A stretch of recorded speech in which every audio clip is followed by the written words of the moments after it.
Good evening everyone. तो हमने last lecture में सर्कुलेटरी सिस्टम देखा, उससे रिलेटेड इंपॉर्टेंट क्वेश्चंस देखे। आज हम लोग देखेंगे रेस्पिरेटरी सिस्टम, जिसके अंदर हम लोग देखेंगे रेस्पिरेशन क्या है, ब्रीदिंग क्या है, कितने टाइप की है रेस्पिरेशन, अलग अलग चीजें देखने को मिलेगी आपको इसमें। तो आइए देखते हैं क्या चीजें हैं। सबसे पहली चीज ब्रीदिंग। ब्रीदिंग क्या है और रेस्पिरेशन क्या है। ब्रीदिंग का मतलब है exchange of gases takes place. Breathing का मतलब क्या है कि गैसेस का एक्सचेंज होना। सिर्फ गैसेस क्या होनी है, एक्सचेंज। कुछ गैसेस बॉडी के अंदर आएंगी, कुछ गैसेस बॉडी से बाहर जाएंगी, उसी को बोलते हैं एक्सचेंज ऑफ गैसेस। तो वो किस में आएगा, ब्रीदिंग में। दो प्रोसेस है इसमें, इनहालेशन एंड एक्सहेलेशन। इनहालेशन, इन मतलब अंदर लेके जाना, हेलेशन मतलब ब्रीद इन। क्या करा हमने, ब्रीद। हेलेशन मतलब ब्रीद। तो हमने क्या ब्रीद करा, क्या ब्रीद करते हैं हम लोग, गैसेस को। ठीक है जी। Out, excel. एक्सेल वर्ड किससे बना, एक्स। एक्स देखिए, एग्जिट। एक्स से क्या याद रखोगे, एग्जिट। हेल मतलब जब सांस बाहर निकालते हो, ब्रीथ आउट करते हो। एग्जिट का मतलब बाहर जाना, तो वैसे ही ब्रीथ आउट। क्या हुआ, गैसेस होंगी। अब क्वेश्चन आता है कि आप लोग कौन सी गैस को इनहेल करते हो, कौन सी गैस को इनहेल करते हो। तो मोस्ट कॉमनली बच्चे क्या आंसर करते हैं, सर ऑक्सीजन को हम लोग इनहेल करते हैं। और एक्सहेल कौन सी करते हैं हम लोग, कार्बन डाइऑक्साइड। Carbon dioxide. तो क्या ये पॉसिबल है कि आपको दिखे एयर के अंदर यहां पे कार्बन डाइऑक्साइड है, यहां पे ऑक्सीजन है, यहां पे नाइट्रोजन है, क्या दिखता आपको? तो ऐसा पॉसिबल नहीं है। तो हम लोग क्या इनहेल करते हैं, पूरी की पूरी एयर, पूरी की पूरी एयर को इनहेल करते हैं उसमें से। और उसमें पूरी गैसेस होती, सारी गैसेस होती हैं, जिसमें ऑक्सीजन कितनी होती है, 21%। कितनी होती है, 21% हम लोग इनहेल करते हैं, क्योंकि बॉडी के अंदर जाके मोस्टली यही यूज होनी है। आपने देखा था सर्कुलेटरी सिस्टम में, जिन बच्चों ने नहीं देखा प्लीज हमारी पिछली वीडियो देखिए, उसके साथ रिलेटेड ये प्रोसेस है। सर्कुलेटरी सिस्टम, हार्ट के बारे में पढ़ा था, उसमें मैंने बताया था ऑक्सीजन का बहुत रोल है। ठीक है जी। तो ऑक्सीजन यूज होती है कितनी, 21%। अब हम लोग गैस कौन सी बाहर निकालते हैं, तो बच्चे कहते हैं सर कार्बन डाइऑक्साइड। नहीं बेटे, अगर इनहेल सारी कर रहे हो तो एक्सहेल भी तो कर रहे हो। ठीक है, एक्सहेल कौन सी कर रहे हो, मोस्टली कार्बन डाइऑक्साइड। जब इनहेल करा उसकी परसेंटेज कितनी थी, 0.04%। 0.04%। और जब एक्सहेल करते हो, जब बाहर निकालते हो, तब कितनी है, 4.4%। तो इसलिए बोलते हैं कि मोस्टली जो हम लोग गैस बाहर निकालते हैं वो कौन सी है, कार्बन डाइऑक्साइड, क्योंकि उसकी परसेंटेज बढ़ जाती है। तो सिर्फ इसमें ब्रीदिंग में क्या होगा, सिर्फ एक्सचेंज ऑफ गैसेस। कुछ गैसेस अंदर आएंगी, कुछ बाहर जाएंगी। अब मोस्टली कौन सी बोलोगे आप, ऑक्सीजन अंदर आती है, और बाहर कौन सी जाती है, मोस्टली कार्बन डाइऑक्साइड। इसके बाद हमारे पास आता है रेस्पिरेशन। तो रेस्पिरेशन क्या है, इसमें केमिकल रिएक्शंस होंगी, केमिकल रिएक्शंस होंगी, और वो क्या प्रोड्यूस करेंगी, एनर्जी। क्या प्रोड्यूस करेंगी, energy in the form of ATP, in the form of ATP. तो केमिकल रिएक्शन हुई बॉडी के अंदर, उसने क्या करा, प्रोड्यूस एटीपी। एटीपी मतलब एनर्जी प्रोड्यूस करी। अब कई बार पूछ लेता है एटीपी की फुल फॉर्म क्या है, तो देखिए एडिनोसिन ट्राइफॉस्फेट। Adenosine triphosphate. तो आपने ये याद रख लेना, कई बार एग्जामिनर पूछ लेता है कि what is the full form of ATP. अब हुआ क्या, जो आपने फूड खाया, ये एटीपी कैसे प्रोड्यूस हुई, देखिए ग्लूकोज थी, मतलब आपने जो फूड खाया वो है, और साथ में क्या है, ऑक्सीजन। ऑक्सीजन जो आपने इनहेल करे वो आके इसके साथ अटैच हो गई। उसके बाद क्या प्रोडक्ट बना, carbon dioxide plus ATP. ATP मतलब एनर्जी। तो ऐसे प्रोड्यूस हुई ग्लूकोज और ऑक्सीजन। क्या है, दोनों रिएक्टेंट्स। रिएक्टेंट्स मतलब जो आपस में रिएक्ट करते हैं, जो आपस में रिएक्ट करेंगे। और प्रोड्यूस करेंगे क्या, प्रोडक्ट कौन से, कार्बन डाइऑक्साइड प्लस एटीपी। तो क्या बोलेंगे इनको, प्रोडक्ट्स कौन से हैं, कार्बन डाइऑक्साइड प्लस एटीपी। और ये क्या हो गया, केमिकल रिएक्शन। तो जो हमने लिखा था कि केमिकल रिएक्शन होती है और प्रोड्यूस होता है एनर्जी, तो ऐसे होता है। और ये हमारे सेल्स में होती है, बॉडी के सेल्स में होती है। आपको पता है कि सेल्स, बॉडी में बहुत सारे अलग अलग तरह के सेल्स हैं, और वो मिलके सेल मिलके क्या बनाते हैं, टिश्यू। टिश्यू से क्या बनता है, ऑर्गन। ऑर्गन से क्या बनता है, ऑर्गन सिस्टम। ऑर्गन सिस्टम मिलकर क्या बनाते हैं, ऑर्गेनिज्म। ऑर्गेनिज्म जब मिल गया तो फिर क्या होंगे, बहुत सारे ऑर्गेनिजम्स हैं, तो वो क्या बनाएंगे, पॉपुलेशन। तो ऐसे सबसे छोटी यूनिट क्या है, सेल। तो सेल को क्या चाहिए वर्क करने के लिए, एनर्जी। ठीक है जी। तो वो एनर्जी कहां से आएगी, ऐसे मिलेगी वो रेस्पिरेशन के थ्रू। अब देखिए इसी को और क्या बोलते हैं, सेलुलर रेस्पिरेशन। इसीलिए बोला जाता है सेलुलर रेस्पिरेशन, क्योंकि ये सेल के अंदर जाके होनी है। तो अगर आपको इतना समझ आ गया तो लिखिए यस सर, एंड इसका स्क्रीनशॉट लीजिए। इसके बाद हम नेक्स्ट बात करते हैं कि कौन कौन सी टाइप है रेस्पिरेशन की। Hurry up.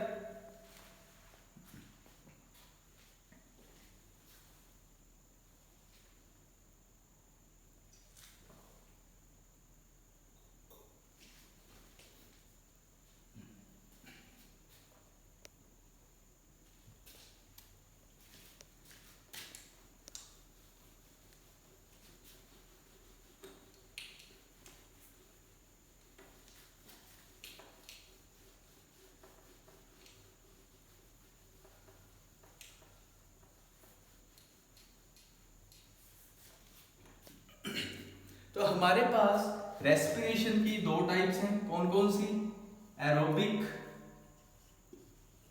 And anaerobic. Aerobic.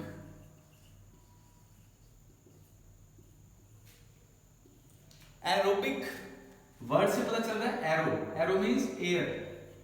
Air means oxygen, mostly क्या आएगा, oxygen.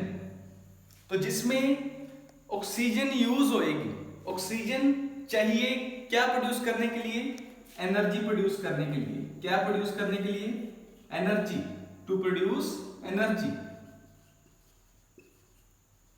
Oxygen is required to produce energy. Anaerobic कौन सी होगी, जिसमें हमारे पास ऑक्सीजन जरूरी नहीं है, does not require, doesn't require oxygen to produce energy. तो इसमें हमारे पास एनारोबिक के अंदर ऑक्सीजन नहीं चाहिए एनर्जी प्रोड्यूस करने के लिए, बट एरोबिक के अंदर हमें क्या चाहिए, ऑक्सीजन चाहिए एनर्जी प्रोड्यूस करने के लिए। इसके बाद और क्या लिख सकते हो, एरोबिक रेस्पिरेशन किसमें हो रही है, एरोबिक रेस्पिरेशन में अगर आपने एग्जांपल देनी है तो किसमें दोगे, प्लांट्स में, ह्यूमंस में। ठीक है जी, प्लांट्स ही दे दो आप अकेला। एनारोबिक में कौन सी दोगे आप लोग एग्जांपल, ईस्ट। ईस्ट की एग्जांपल आप लोग दोगे जिसमें एनारोबिक रेस्पिरेशन होती है। तो इतना नोट करो, हरी आप स्क्रीनशॉट लो फटाफट।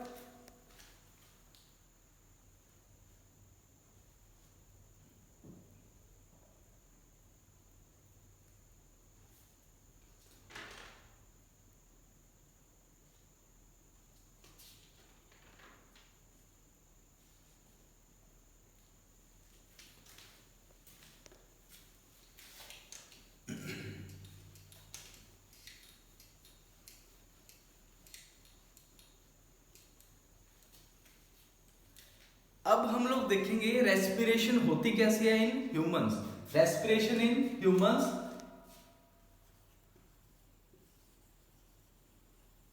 कैसे होती है रेस्पिरेशन, तो आइए देखते हैं मेरे साथ। सबसे पहले जब आप लोग एयर को इनहेल करते हो तो किसके थ्रू करते हो, नोज के थ्रू। नोज के अंदर ये दो चीजें क्या है, नोस्ट्रिल्स। ये क्या है, जो दो होल्स है नोज के, इनको क्या बोलते हैं, नोस्ट्रिल्स। क्या है ये, नोस्ट्रिल्स। नोस्ट्रिल्स के अंदर एयर गई, फिर कहां जाएगी, नोज के अंदर वाला पाथ जो है जिसको हम बोलते हैं नेजल पैसेज या नेजल कैविटी, नेजल पैसेज या नेजल कैविटी।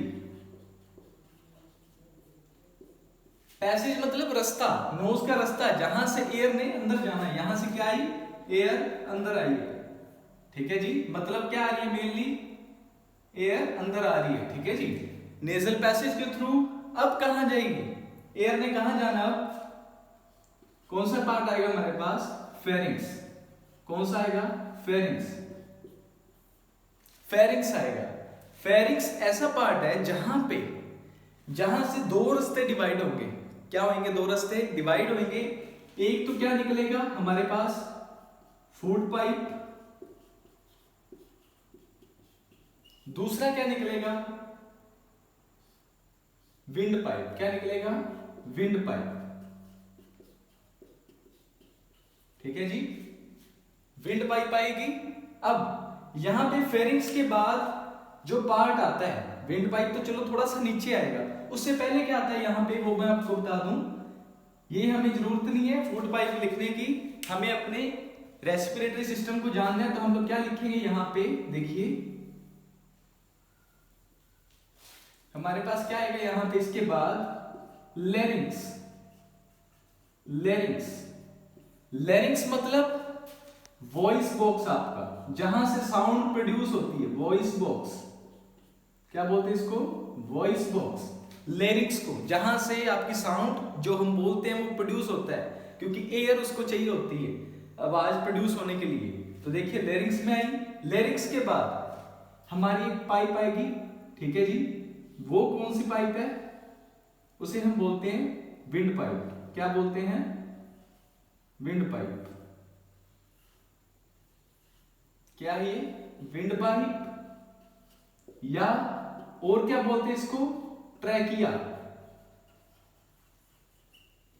विंड पाइप या ट्रैकिया। अब ये जो मैंने ऊपर इसके C shape ring like structures लगाई हैं, ये क्या है, इसको क्या बोलते हैं, सी शेप्ड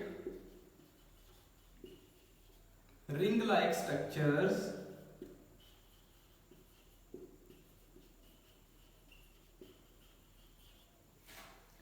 सी शेप्ड रिंग लाइक स्ट्रक्चर्स, इनको क्या बोलते हैं, आर कॉल्ड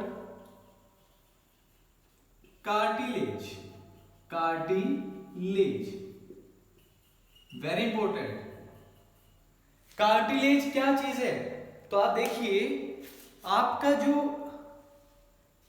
ईयर है, ईयर फ्लेक्सिबल है, देखिए मुड़ सकता है ऐसे, क्योंकि इसके पास जो चीज है वो क्या है, यहाँ पे क्या लगे हुए, कार्टिलेज। मतलब ना तो पूरी वो बोन है, ना ही पूरा वो मसल है। इसमें क्या है, ना तो पूरा मांस है, ना ही पूरी बोन है। तो मीन्स आप कह सकते हो कि आधी बोन आधा मसल्स है, ठीक है, आधा मांस है आधी बोन है। तो वो क्या चीज है, कार्टिलेज, जो क्या प्रोवाइड करती है, फ्लेक्सिबिलिटी। फ्लेक्सिबिलिटी प्रोवाइड करेगी। एंड सेकंड थिंग, क्योंकि ईयर क्या फ्लेक्सिबल, वो वैसे यहां पे विंड पाइप भी क्या होगी, फ्लेक्सिबल। और दूसरी बात, कार्टिलेज का क्या फंक्शन है कि विंड पाइप आपकी मुड़ती है, ऐसे होते हो कभी ऐसे होते हो, ठीक है, उसमें क्या है, ये तो ऐसे अगर एयर नहीं आती तो ये क्लैप्स हो जाती, क्या हो जाती, क्लैप्स, ऐसे चिपक जाती, ऐसे हो जाती। तो फिर आपकी एयर अंदर जा नहीं रही, तो प्रोसेस होना नहीं, ठीक है जी। तो फिर आपको पता है नेक्स्ट अंजाम क्या हो सकता है अगर एयर नहीं जानी तो कार्टिलेज क्या करता है, prevents the collapsing of trachea। ये ट्रैकिया को क्लैप्स होने से रोकता है। तो क्वेश्चन पूछ लेते हैं, what is the function of cartilage, या विंड पाइप को क्या बोलते हैं, एमसीक्यू आ सकता है। लेरिंग्स को क्या बोलते हैं, वॉइस बॉक्स, ठीक है जी। तो ये क्वेश्चंस आपको आ सकते हैं। कौन सी शेप की स्ट्रक्चर है, सी शेप की है, सी शेप स्ट्रक्चर्स को क्या बोला जाता है, कार्टिलेज। किसके ऊपर है वो, ट्रैकिया के ऊपर। तो ऐसे बहुत सारे क्वेश्चन बनते हैं। So please note down, screenshot low, hurry up, उसके बाद मैं नेक्स्ट कराता हूं।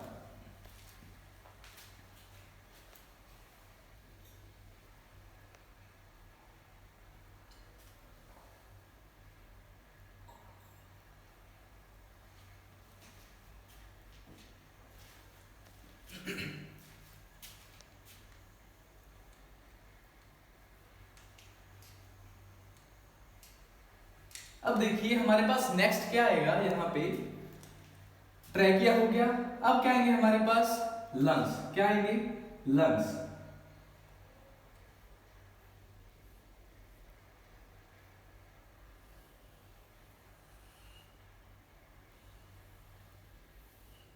क्या आ रहे हैं हमारे पास, लंग्स।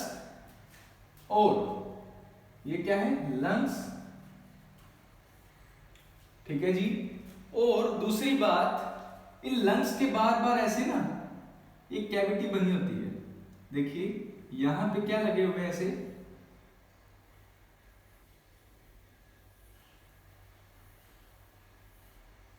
ऐसे ना एक जाल सा बना होता है जो इन लंग्स को दोनों तरफ होता है। ये जो इन लंग्स को क्या करता है, प्रोटेक्ट करता है। उसको क्या कहते हैं यहाँ पे, रिब केज। क्या कहते हैं इसको, रिब केज। रिब्स है यहाँ पे, अगर आपने देखा हो यहाँ पे क्या हमारे रिब्स है। तो रिब्स क्या करती है, प्रोटेक्ट करती है किसको, हमारे लंग्स को। किसको, हमारे लंग्स को। अब रिब केज के अंदर वाले पार्ट को क्या कहते हैं, कि अगर पूछा जाए आपको कि लंग्स कहां पे प्रेजेंट होते हैं, तो लंग्स कहां प्रेजेंट होते हैं आपकी रिब केज के अंदर। रिब केज के अंदर क्या चीज होती है, थोरैसिक कैविटी। क्या बोलते हैं उसे, थोरैसिक कैविटी या चेस्ट कैविटी। कैविटी मतलब एक खाली जगह है जहां पे आपके लंग्स आ गए हैं, जहां पे आपके लंग्स मौजूद हैं, वो क्या है, थोरैसिक कैविटी या चेस्ट कैविटी। इनके बाहर बार क्या है, रिब केज। ये माफ करना ये डायग्राम के लिए, बट प्लीज आप लोग इसको कंसीडर करना कि इसके बाहर बार क्या होते हैं, रिब केज। और जो लंग्स की बाहर वाली लेयर है, जो लंग्स की ये बाहर वाली लेयर है, ये वाली, ये क्या है, प्ल्यूरा। इसको क्या बोलते हैं हम लोग, प्ल्यूरा। अब प्ल्यूरा क्या करेगी, लंग्स को बचाएगी। ये क्या करती है, protection of lungs, protection of lungs, protection of lungs. इतना नोट करो, फिर मैं नेक्स्ट कराता हूं आपको। और वन थिंग, इसके नीचे यहां पे क्या होता है, ऐसे एक मसल होता है, उसको हम लोग क्या कहते हैं, डायाफ्राम। क्या कहते हैं उसको, डायाफ्राम। अब कई लोग इसे डायाफ्रागम बोलते हैं, तो फ्रागम नहीं बोलना, डायाफ्राम बोलना आपने, ठीक है जी। प्रोनाउंस सही कीजिए, डायाफ्राम। अब लीजिए स्क्रीनशॉट। डायाफ्राम एक मसल है।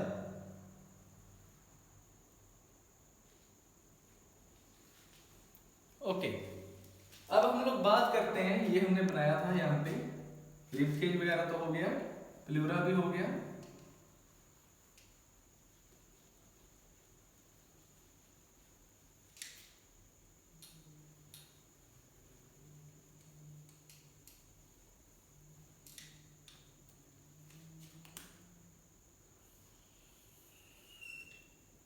तो हम लोग बात करें यहाँ पे, जो सबसे पहली ब्रांच इसकी निकलेगी, ऐसे उधर निकलेगी, ऐसे इधर आएगी, तो ये सबसे पहली ब्रांच, इसको क्या बोलते हैं हम लोग, ब्रोंकाई। जो लंग्स की पहली ब्रांच आई है उसको क्या बोलते हैं, ब्रोंकाई।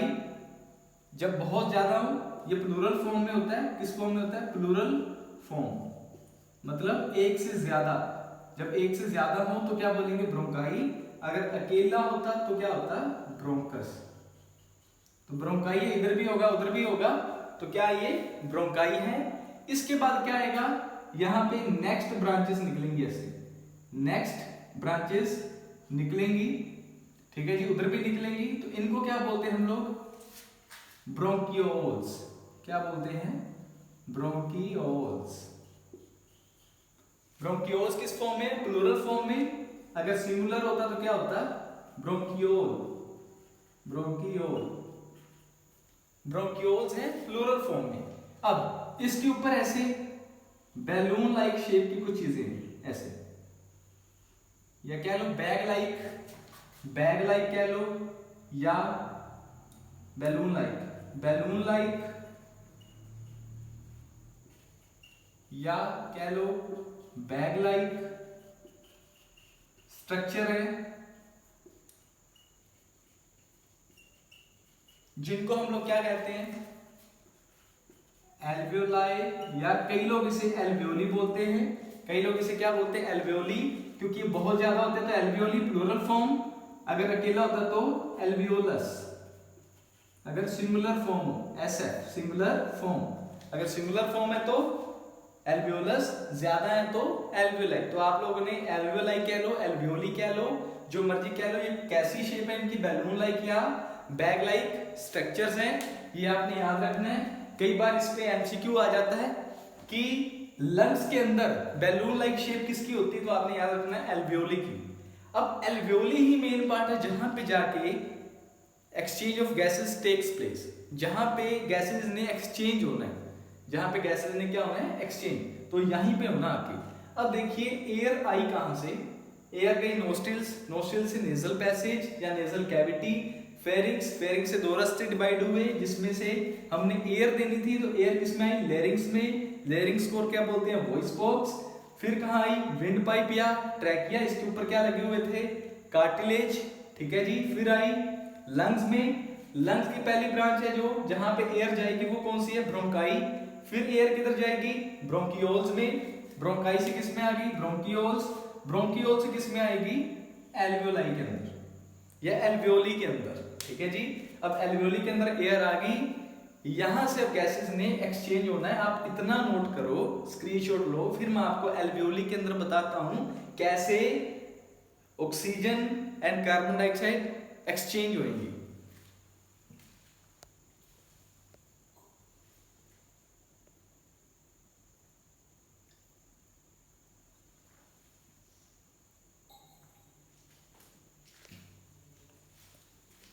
ओके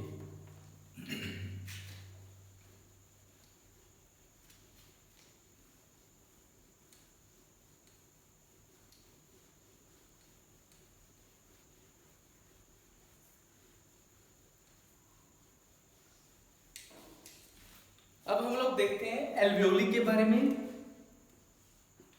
एल्वियोली या एल्वियोलाई, ठीक है जी, बैलून लाइक स्ट्रक्चर है। चलो हमारा बैलून थोड़ा सा इधर उधर हो गया, बैलून लाइक स्ट्रक्चर है। अब इसके अंदर इधर से क्या आ रहा है, ऑक्सीजन, क्या आ रही है, ऑक्सीजन, ठीक है जी। और हमने सर्कुलेटरी सिस्टम में पढ़ा था दूसरी तरफ से क्या आ रहा होता लंग्स में, मैंने आपको बताया था कि वहां पे जाके लंग्स के अंदर गैसेस एक्सचेंज होंगी, तो किसमें होती थी, एल्वियोलाई, याद कीजिए थोड़ा सा। और जिन्होंने वो टॉपिक नहीं देखा प्लीज जाके देखिए, सर्कुलेटरी सिस्टम आपको बहुत बेनिफिशियल होगा ये। अब यहां पे कौन आ रहा होता है बेटे, पल्मोनरी आर्टरी, पल्मोनरी आर्टरी, जिसमें कौन सा ब्लड होता है, डी ऑक्सीजनेटेड, मींस क्या प्रेजेंट है उसमें, कार्बन डाइऑक्साइड, क्या प्रेजेंट है उसमें, कार्बन डाइऑक्साइड। तो देखिए इधर से क्या जा रहा है, कार्बन डाइऑक्साइड, उधर से क्या रहा है, ऑक्सीजन। अब यहां पे आके हुआ क्या, होता क्या है, यहां पे प्रोसेस होएगा कौन सा, डिफ्यूजन, कौन सा प्रोसेस होएगा यहां पे, डिफ्यूजन। तो पहले मैं आपको डिफ्यूजन प्रोसेस बता दूं है क्या चीज, डिफ्यूजन, डिफ्यूजन प्रोसेस क्या है, जिसमें चीजें क्या हो,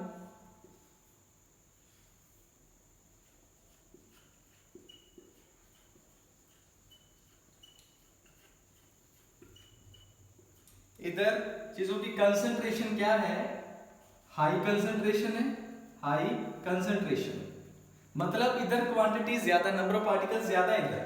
अब ये किधर मूव करते हैं फिर, जहां पे पार्टिकल्स क्या है, कम, जहां पे क्या है, लो कंसंट्रेशन, ये किधर मूव करेंगे, higher concentration to lower concentration. अगर आपने देखा हो जब आप लोग पानी लेते हो किसी बकेट में या किसी भी चीज में, उसमें आप लोग नील वगैरह मिलाते हो, डिटर्जेंट मिलाते हो या नील मिलाते हो तो वो पूरा पानी के अंदर घुल जाता है, वो पूरा पानी के अंदर घुल जाता है। इसका मतलब क्या, और उसका कलर देखना ब्लू हो जाता है पूरे के पूरे पानी का, जब आप लोग नील वगैरह मिला देते हो पानी के अंदर। तो वहां भी कौन सा प्रोसेस होता है, डिफ्यूजन। क्योंकि आप जैसी चीज को ऊपर से डालते हो, जैसे मैं आपको बना के दिखाता हूं, यहां पे देखिए,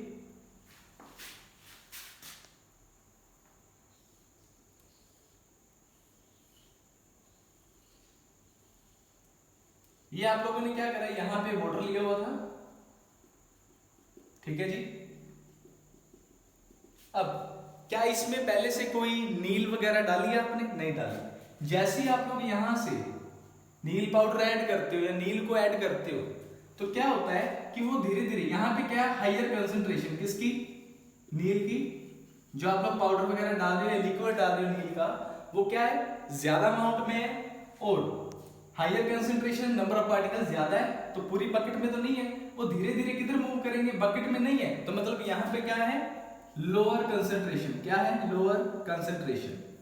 तो वो किधर मूव करेंगे, पार्टिकल्स यहां से आएंगे भर भर के, फुल भरा हुआ था, पार्टिकल्स बहुत थे, वो इधर इधर मूव करते आए किधर, जिधर कंसंट्रेशन लो थी। तो पूरा का पूरा पानी धीरे धीरे क्या होएगा, आप देखोगे ब्लू कलर का हो जाएगा, ठीक है जी। कंसंट्रेशन क्या हो जाएगी, बराबर। यही प्रोसेस क्या है, डिफ्यूजन। जैसे आप लोग किसी भी रूम में, और एग्जांपल देता हूं, कहीं भी आप लोग परफ्यूम लगाते हो, बॉडी पे परफ्यूम लगाते हो, और आप देखना लगाया परफ्यूम आपने, बट उसकी फ्रेग्रेंस दूसरे पर्सन को भी जाती है, दूसरे पर्सन को जाती है। वो भी प्रोसेस कौन सा है, डिफ्यूजन। क्योंकि आपके पास परफ्यूम के पार्टिकल्स क्या हैं, ज्यादा, और वो जब एयर के संपर्क में आएंगे वो क्या होंगे, मूव होंगे। अब उस पर्सन के पास मूव होंगे जहां पे उनकी कंसंट्रेशन लो है, जहां पे कंसंट्रेशन लो है, तो उधर मूव करे तो उसको भी फ्रेग्रेंस आएगी कि हाँ इस पर्सन ने परफ्यूम लगाया है। इसके बाद और एग्जांपल ले लो, अगरबत्ती। अगरबत्ती लगाते हो रूम में, अब एक जगह पे लगाते हो, पूरे रूम के अंदर फ्रेग्रेंस आती है। क्यों आती है, क्योंकि उसके पार्टिकल्स जहां पे लगाते हो, पार्टिकल्स वहां पे क्या है, ज्यादा, वहां पे क्या है, ज्यादा। वहां से किधर मूव करेंगे, बाकी रूम में तो नहीं है, वहां से किधर मूव करेंगे, बाकी रूम के अंदर, क्योंकि वहां पे कंसंट्रेशन क्या है उन पार्टिकल्स की, कम या है ही नहीं। तो वहां से जहां से ज्यादा है वहां से किधर मूव करेंगे, कम की तरफ। तो सब तरफ क्या हो जाएगी, अगरबत्ती की खुशबू फैल जाएगी, फ्रेग्रेंस ही फ्रेग्रेंस आएगी। तो आप लोग देख सकते हैं कौन सा प्रोसेस होता है, डिफ्यूजन।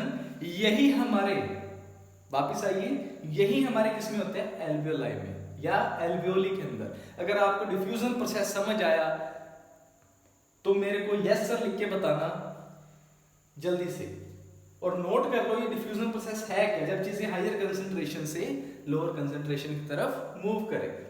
अब अगर आपको ये समझ आ गया तो मैं आपको नेक्स्ट समझाऊं। यहां पे हमारे पास एल्वियोलाई के अंदर, अब कार्बन डाइऑक्साइड देखिए यहाँ, ये ना एल्वियोलाई की जो लेयर है ये थिन होती है। क्या होती है, थिन। क्या होती है, थिन लेयर है। थिन लेयर मतलब यहां से प्रोसेस होगा डिफ्यूजन का। यहां पे अंदर क्या है, यहां पे कार्बन डाइऑक्साइड की अमाउंट ज्यादा है। क्या है, यहां पे कार्बन डाइऑक्साइड की अमाउंट ज्यादा है, नंबर ऑफ पार्टिकल्स ज्यादा है। किधर मूव करेंगे, इसमें नहीं है तो इसमें क्या करेंगे, ऐसे मूव करेंगे, नंबर ऑफ पार्टिकल्स इसमें ज्यादा मूव करेंगे। इधर लोअर कंसंट्रेशन थी, इधर कार्बन डाइऑक्साइड की हाई, हाई से किधर जाएंगे, लो, एल्वियोलाई में चले गए। अब इसका उल्टा, ऑक्सीजन की अमाउंट बाहर से ज्यादा है, हायर कंसंट्रेशन का है, इनहेल करते हो वहां पे कंसंट्रेशन क्या है, हाई। तो वहां से भी अंदर क्या है, ऑक्सीजन की कंसंट्रेशन कम, तो वहां से क्या आएगा, ऑक्सीजन के पार्टिकल्स आएंगे मूव करते हुए, ठीक है जी। यहाँ पे पार्टिकल्स इसके अंदर आएंगे। अब कार्बन डाइऑक्साइड किधर जाएगी, रिवर्स प्रोसेस चलेगा। रिवर्स प्रोसेस चलेगा मतलब एल्वियोलाई में गई कार्बन डाइऑक्साइड, ऑक्सीजन किस में मिल गई, ब्लड में, ब्लड में। और ब्लड कहां जाएगा आपका, हार्ट के पास। कौन लेके जाएगा, पल्मनरी वेन, पल्मनरी वेन। अब पल्मनरी वेन लेके जा रही है हार्ट के अंदर। बाकी तो आपको मैंने हार्ट का सिस्टम पढ़ाया हुआ है, सर्कुलेटरी सिस्टम। अब देखिए ऑक्सीजन गई और कार्बन डाइऑक्साइड यहां से एल्वियोलाई में आई, एल्वियोलाई से वापस किधर जाएगी कार्बन डाइऑक्साइड। अब रिवर्स प्रोसेस चलाइए, एल्वियोलाई, फिर ब्रोंकियोल्स, फिर ब्रोंकाई, फिर ट्रैकिया, ट्रैकिया के बाद लेरिंक्स, लेरिंक्स के बाद फेरिंक्स, फेरिंक्स के बाद नेजल कैविटी, एंड में क्या आएगा, नोस्ट्रिल्स।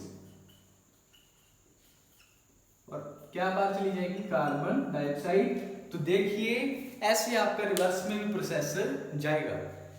अगर आपको ये वीडियो पसंद आ रही है, लेक्चर्स पसंद आ रहे हैं और आप चाहते हो कि ऐसे ही हम लोग डीप इंफॉर्मेशन आपको प्रोवाइड करते रहे, तो आपका भी फर्ज बनता है कि हम लोग चैनल को शेयर किया करें और किसी ना किसी की हेल्प जरूर करो, ताकि वो भी इन चीज़ों को सीख पाए और आप लोग भी अच्छे स्कोर कर पाओ। अगर आप किसी की हेल्प करते हो तो डेफिनेटली गॉड आपकी हेल्प जरूर करता है। चाहे मेरा चैनल शेयर करो चाहे ना करो, बट अगर आप खुद समझ के कैसे भी यहाँ से किसी को समझाते हो, हेल्प करते हो, जिसको थोड़ी बहुत प्रॉब्लम आ रही समझने में, या तो हमारा चैनल रिकमेंड करो या आप समझाओ जिससे कि उसको समझ आए और उसके मार्क्स भी अच्छे आए। तो हेल्प कीजिए एक दूसरे की, सो दैट कि अच्छे मार्क्स पाओ आप। इसको नोट कीजिए, स्क्रीनशॉट लीजिए, हरिया।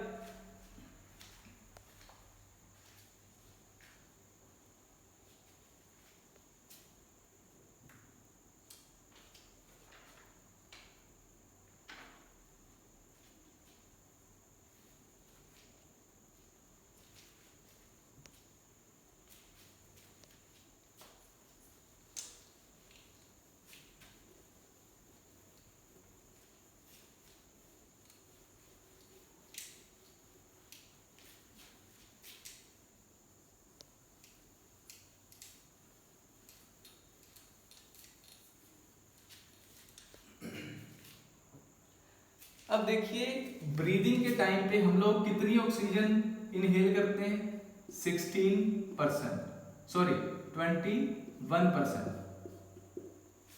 किस टाइम, इनहेलेशन के टाइम, इनहेलेशन के टाइम कितनी कर रहे हैं, 21%। कार्बन डाइऑक्साइड कितनी लेते हैं हम लोग, 0.04%। और बाहर कितनी निकालते हैं हम लोग एक्सहेलेशन के टाइम पे, ऑक्सीजन कितनी होगी, 16%, एंड कार्बन डाइऑक्साइड कितनी हो जाती है, 4.4%। ठीक है जी, ये भी नोट कर लो आप, अमाउंट इसकी कितनी से कितनी हो जाती है।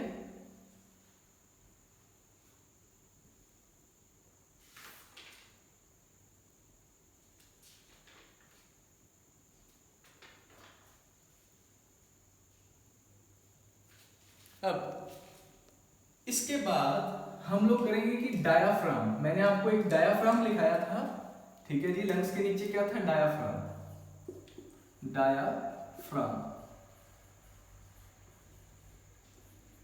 डायाफ्राम क्या करता है, जब आप लोग इनहेल करते हो, क्या करते हो, इनहेलेशन, इनहेल करते हो। दूसरा क्या है, एक्सहेल।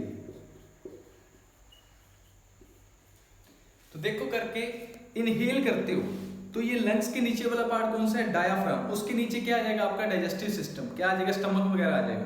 तो यहाँ पे क्या है आपका, यहाँ पे डायाफ्राम। तो डायाफ्राम जब आप सांस लेते हो, देखो लेके, चेस्ट कैविटी क्या होगी, बढ़ जाएगी, इनलार्ज हो जाएगी। क्या हो जाएगी, चेस्ट कैविटी, चेस्ट कैविटी क्या होगी, इनलार्ज,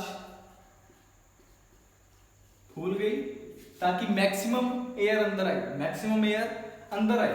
और उसी टाइम डायाफ्राम क्या हुआ, डायाफ्राम क्या हुआ आपका, कॉन्ट्रैक्ट। डायाफ्राम क्या होगा आपका, कॉन्ट्रैक्ट। ये भी आपने याद रखना, कॉन्ट्रैक्ट मतलब ऐसे सिकुड़ जाएगा, ऊपर की तरफ उठ जाएगा, ठीक है जी। तो कॉन्ट्रैक्ट हुआ और चेस्ट कैविटी ऐसे फूल गई, आप लोग करके देख सकते हैं इसको। और जब एक्सहेल करोगे तो इसका उल्टा आएगा, चेस्ट कैविटी क्या होगी, कॉन्ट्रैक्ट हो जाएगी, चेस्ट कैविटी क्या हो जाएगी, कॉन्ट्रैक्ट। और जो डायाफ्राम जो कॉन्ट्रैक्ट हुआ था वो क्या हो जाएगा, रिलैक्स। आप लोग करके देख सकते हैं इसको। सांस जब लेते हो, सांस जब छोड़ते हो, सांस जब लेते हो तो देखो करके सब लोग, तो आपकी चेस्ट कैविटी क्या हो रही है, यहाँ से फूल रही है, इनलार्ज हो रही है, और डायफ्राम क्या हो रहा है, नीचे से कॉन्ट्रैक्ट। एक्सहेल करोगे तो देखो कॉन्ट्रैक्ट क्या हुआ आपका चेस्ट कैविटी, और रिलैक्स क्या हुआ आपका डायफ्राम। तो ये भी आपने याद रखना, कई बार इस पे भी क्वेश्चन पूछ लेते हैं, एमसीक्यू भी डाल सकते हैं कि डायफ्राम इनहेलेशन के टाइम पे कॉन्ट्रैक्ट होता है या रिलैक्स होता है, चेस्ट कैविटी पे क्या असर पड़ता है, तो ये आप लोग लिख सकते हो। इसका screenshot low, hurry up.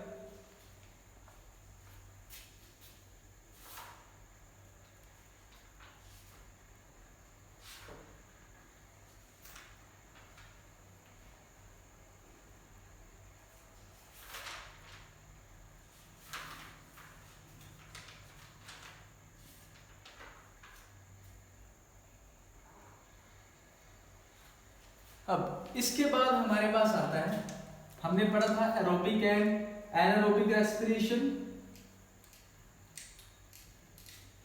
Aerobic and anaerobic respiration कैसे होगी हम लोग देखते हैं। हमारे पास क्या होता है, ग्लूकोज। ग्लूकोज किस में कन्वर्ट होता है, पायरूवेट में। पायरूवेट, ठीक है जी, पायरूवेट में कन्वर्ट हुआ। जब ये ग्लूकोज से पायरूवेट में कन्वर्ट होता है, ये कौन सा प्रोसेस होता है हमारे पास, glycolysis. Glycolysis, glyco means sugar, lysis mean break down. Sugar क्या हो गई, ब्रेक होगी। देखिए ये कितने मॉलिक्यूल्स होते हैं इसमें, C6H12O6, तो कितने कार्बन है इसमें, 6। इसमें कितने हो जाते हैं, 3। कितने कार्बन हो जाते हैं, 3। टूट गई, देख लीजिए, शुगर ब्रेक हो गई, ग्लाइकोलाइसिस हो गया। अब ये किस में होता है, साइटोप्लाज्म में। किस में होता है ये सारा, आपने पढ़ा होगा सेल के अंदर क्या होता है, साइटोप्लाज्म, उसमें होता है ये प्रोसेस ग्लाइकोलाइसिस का। इसके बाद हमारे पास क्या आता है, ये पायरूवेट। अब माइटोकॉन्ड्रिया में क्या इफेक्ट आएगा इसका, माइटोकॉन्ड्रिया।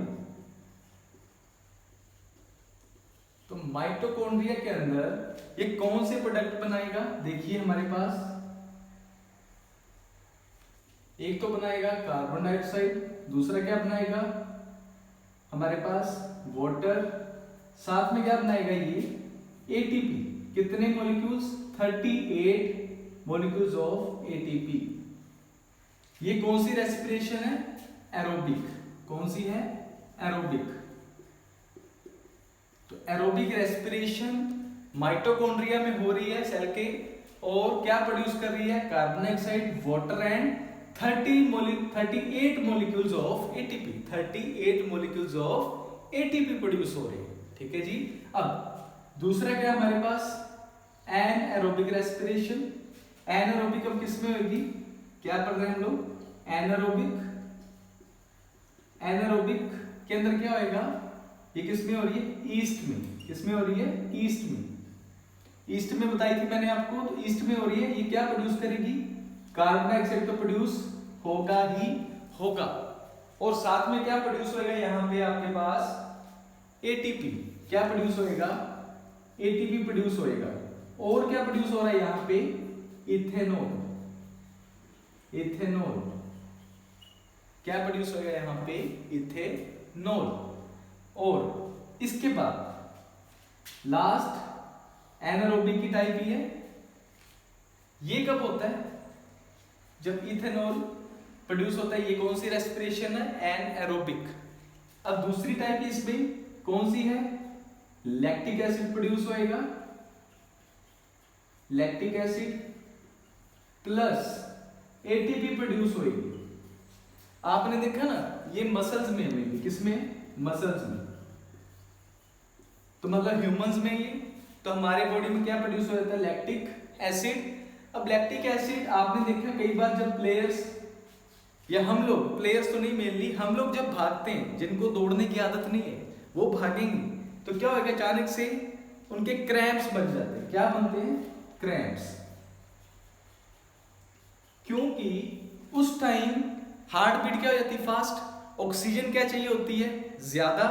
अगर वो पूरी नहीं मिल पा रही तो क्या बन जाता है वहां पे लैक्टिक एसिड, क्या बन जाता है वहां पे लैक्टिक एसिड बन जाता है। अब लैक्टिक एसिड बन गया तो आपके क्या बन जाएंगे क्रैम्प्स, किसमें मसल्स के अंदर।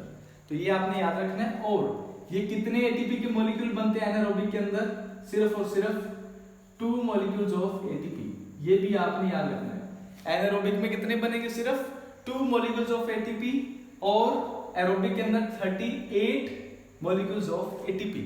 इस पे भी क्वेश्चन आ जाता है एमसीक्यू बनके कि सबसे इफेक्टिव रेस्पिरेशन कौन सी है, तो कौन सी है एरोबिक, कौन सी है एरोबिक। क्यों, क्योंकि उससे मैक्सिमम अमाउंट जो एनर्जी की प्रोड्यूस हो रही कितनी 38 molecules of ATP, 38 molecules of ATP, और इसमें कितने हैं 2 मॉलिक्यूल्स ऑफ एटीपी। बहुत इंपॉर्टेंट चार्ट है, इसके ऊपर आपको नो डाउट क्वेश्चन आएगा ही आएगा। ठीक है जी, तो आप लोग इसका स्क्रीनशॉट लीजिए, हरी अप।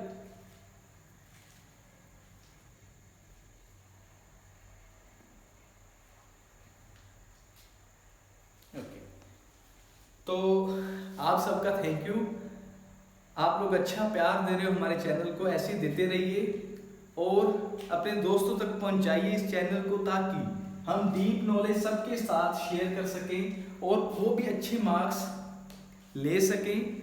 और इसके बाद हम लोग, अभी ये ख़त्म नहीं हुआ रेस्पिरेशन, हम लोग देखेंगे कल जो नेक्स्ट हमारा होएगा, कल या परसों न्यू वीडियो अपलोड होएगी जिसके अंदर हम लोग प्लांट्स के बारे में बात करेंगे, वो कैसे रेस्पिरेशन करते हैं, ब्रीदिंग कैसे होती है उनके अंदर, एक्सचेंज ऑफ गैसेस कैसे होता है, रात को कैसे होता है, दिन में कैसे होता है, वो सारी चीज़ें बात करेंगे। आपको डेफिनेटली कुछ नई चीज़ें उसमें सीखने को मिलेगी।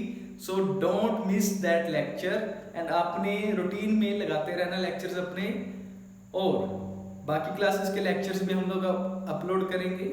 ठीक है जी, तो आप लोग ऐसे ही अपना प्यार बनाए रखिए। Thank you everyone.